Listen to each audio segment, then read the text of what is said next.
2007 সালে ঘূর্ণিঝড় সিডোরে ক্ষতিগ্রস্তদের সহায়তায় যুক্তরাষ্ট্রে বাংলাদেশ দূতাবাসের খোলা একটি ব্যাংক অ্যাকাউন্টে জমা হয় $1,76,000 বা 2 কোটি টাকার বেশি। দুর্যোগকালীন সময়ে এ অর্থ ব্যবহার হওয়ার কথা থাকলেও 2020 সালের অক্টোবর মাসের পর সেই অ্যাকাউন্ট থেকে অর্থ লোপাট করে দূতাবাসেরই একটি চক্র। হিসাবটি বন্ধ করে দেওয়ার উদ্যোগ নিলে যুক্তরাষ্ট্রের ওই ব্যাংক কর্তৃপক্ষ বিষয়টি দূতাবাসকে জানায়। রাষ্ট্রদূত জিয়াউদ্দিনের বিদায় এবং এম শহীদুল ইসলামের দায়িত্ব গ্রহণের মাঝামাঝি সময়ে এই অর্থ লোপাটের ঘটনা ঘটে। এ সময়ের মধ্যে দূতাবাসের আরেকটি অ্যাকাউন্ট থেকে সরানো হয় আরও $3 লাখ বেশি বা প্রায় 3.5 কোটি টাকা।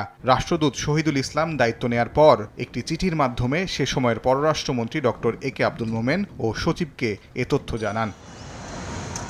ওয়াশিংটন দূতাবাসে হওয়া এই দুর্নীতির প্রায় 2.5 বছর পর একটি তদন্ত কমিটি গঠন করেন তৎকালীন পররাষ্ট্রমন্ত্রী। তবে আমলাতান্ত্রিক কৌশলে পররাষ্ট্রমন্ত্রীর করা তদন্ত কমিটির প্রধানকে বাদ দিয়ে নতুন করে কমিটি করা হয়। মনে করা হয় সেই তদন্ত এখনও শেষ না হওয়ার পেছনে এটিই প্রধান কারণ। এসব অভিযোগের বিষয়ে জানতে চাইলে অস্বীকার করেননি সাবেক পররাষ্ট্রমন্ত্রী। এইটা একটু দুঃখজনক।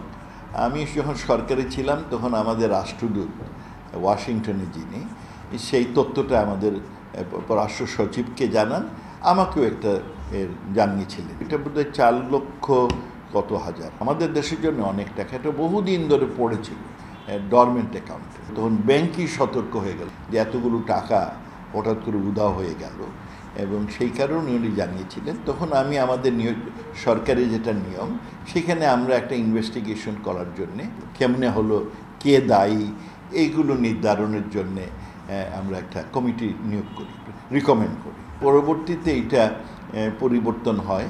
সাবেক মন্ত্রীর ইঙ্গিত, দূতাবাসের মধ্যম সারির কোনো কর্মকর্তা এ দুর্নীতির সঙ্গে জড়িত। স্টাফরা এবং অফিসাররা সব তৈরি করে, আর যিনি অ্যাম্বাসেডর হন উনি খালি পাশে সই করেন। তো এরকমও হতে পারে। যদিও ডক্টর হাসান মাহমুদ নতুন পররাষ্ট্রমন্ত্রী হিসেবে দায়িত্ব পাওয়ার পর বিষয়টি তার নজরে আনা হয়েছে কিনা সেটি নিশ্চিত হওয়া যায়নি। তবে ডক্টর মোমেনের আশা, নতুন পররাষ্ট্রমন্ত্রী এই দুর্নীতির যথাযথ তদন্ত শেষে ব্যবস্থা নেবেন। আই হ্যাভ কনফিডেন্স যে আমাদের নতুন পররাষ্ট্রমন্ত্রী যিনি আসছেন তিনি এটার ফুল ইনভেস্টিগেশন করবেন। তাজওয়ার মাহমিদ, সময় সংবাদ, ঢাকা।